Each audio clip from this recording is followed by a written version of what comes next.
وہ کبھی اللہ کا در اللہ کا دین نہیں چھوڑتے، ہمیشہ حق پر رہتے ہیں اور آخرکار فتح انہی کی ہوتی ہے، کامیابی انہی کو نصیب ہوتی ہے۔ بطور قصہ نہیں سنا رہا، بطور تسلی سنا رہا ہوں کہ اپنے آپ کو مضبوط کریں، اپنے آپ کو اللہ اور اس کے رسول کے ساتھ جوڑیں، فتح آپ کی ہوگی، کامیابی آپ کی ہوگی انشاءاللہ، ادھر بھی اور اگلے جہاں بھی۔ اب یہ سب سے بڑا فتنہ ہے کہ عوام مخالف ہو گئی ہے، اور سارے جتنے پادری ہیں انجیل کے پڑھنے والے ہیں، جنہوں نے وہ مندر سنبھالے ہوئے ہیں، عبادت خانے سنبھالے ہوئے ہیں، تقریریں ہو رہی ہیں کہ نجاشی نے اپنا دین چھوڑ دیا ہے، عیسیٰ علیہ السلام کی اس نے گستاخی کر دی ہے، اور کہتا ہے کہ وہ اللہ کے بندے اور اس کے رسول ہیں۔ اب بڑی بغاوت شروع ہو گئی، ادھر فوج کھڑی ہو گئی، تھوڑی بہت فوج نجاشی کے ساتھ ہے۔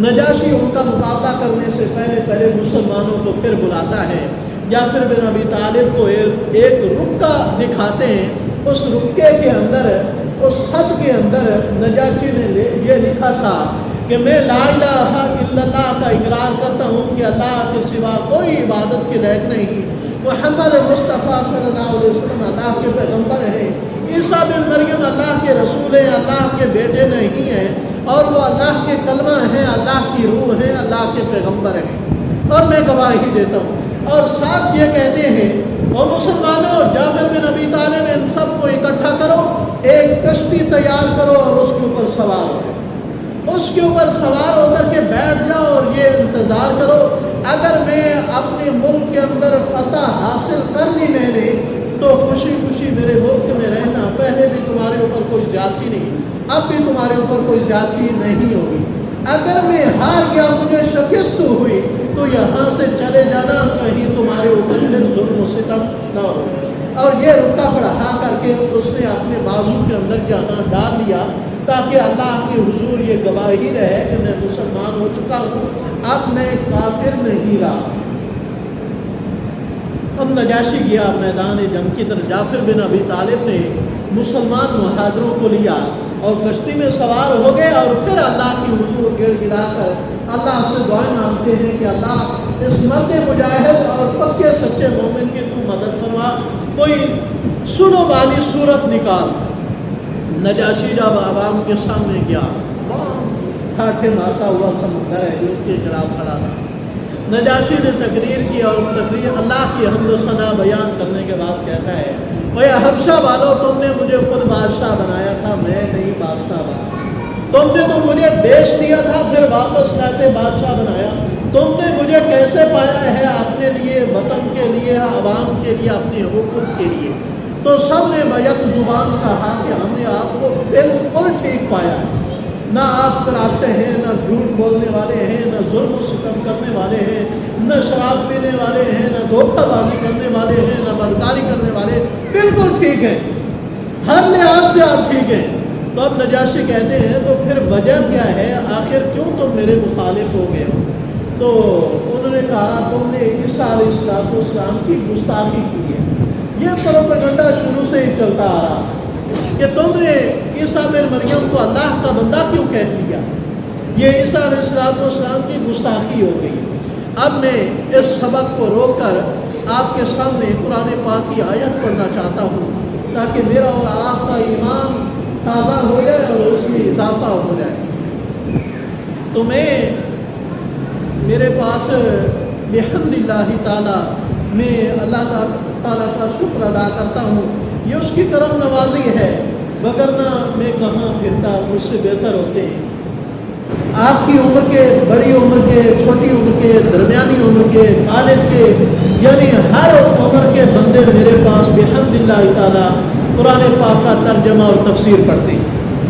جس طرح دوسرے بچے پڑھ رہے ہوتے ہیں، اسی طرح وہ بھی آ کر اپنے بچوں کے ساتھ بیٹھتے ہیں۔ تو کئی بار پڑھی ہے، تو کل ایک عجیب ہی کیفیت تھی، اور اللہ تعالیٰ نبی پاک صلی اللہ علیہ وسلم ارشاد فرماتے ہیں، قرآن پاک کو جتنا پڑھتے جاؤ اس کے عجائب ختم نہیں ہوتے، نئی سے نئی بات اللہ تعالیٰ آپ کی سمجھ میں دیں گے، اللہ تعالیٰ ایک نئی روح پیدا کریں گے۔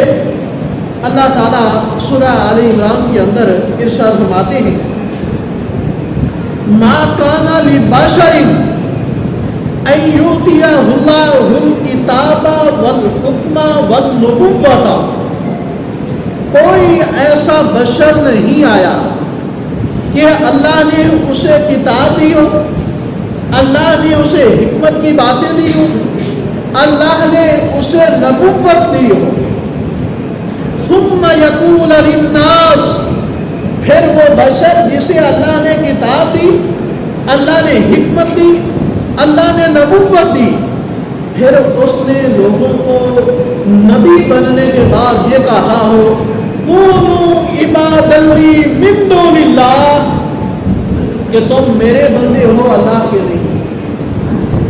اب میں نے دیکھو اتنی محنت کی، اتنی ریاضت کی، اتنی مشقت کی، میں نے تمہیں راست پر لایا، میں نے تمہیں اتنے معجزے دکھائے، میں نے اتنی کرامتیں دکھائی، اب تم میرے بندے ہو۔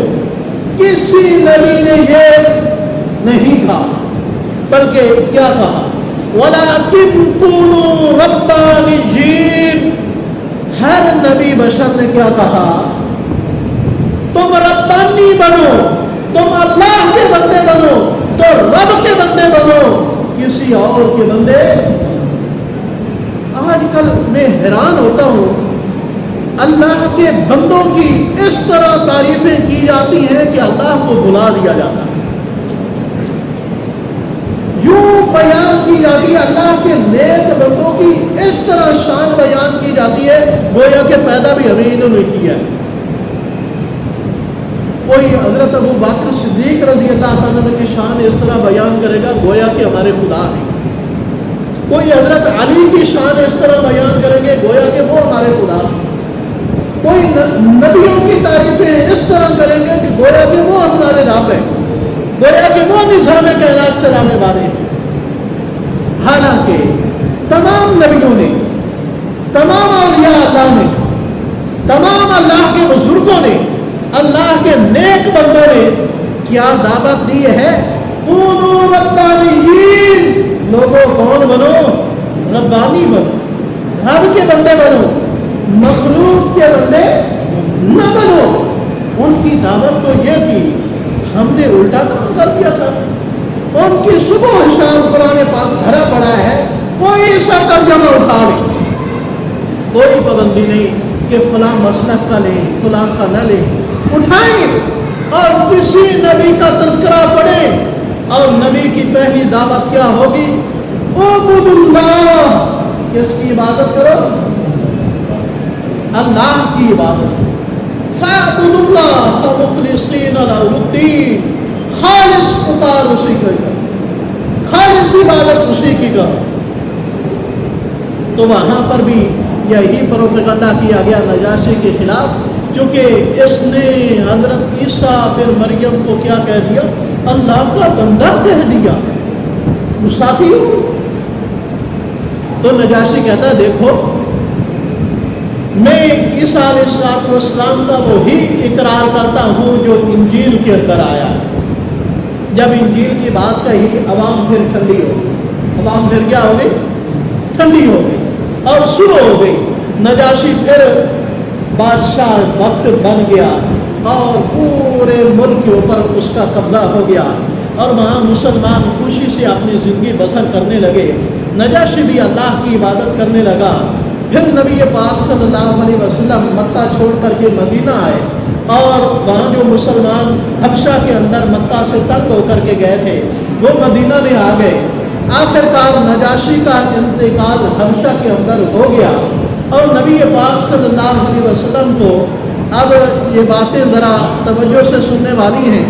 اللہ تعالیٰ نے وحی کے ذریعے نبی مکرم صلی اللہ علیہ وسلم کو جبریل کے ذریعے خبر دی کہ آپ کا امتی حبشہ کا بادشاہ نجاشی اب اس دنیا میں نہیں رہا۔ اب نبی پاک صلی اللہ علیہ وسلم نے بندہ بھیجا اور بندے کو یہ بتلایا کہ لوگوں میں اعلان کر دو ہمارا مسلمان بھائی حبشہ میں فوت ہو گیا ہے، ہم اس کا جنازہ پڑھیں گے، ہم اس کا کیا کریں گے؟ جنازہ پڑھیں گے۔ کہاں فوت ہوا ہے؟ حبشہ میں۔ جنازہ کہاں ہو رہا ہے؟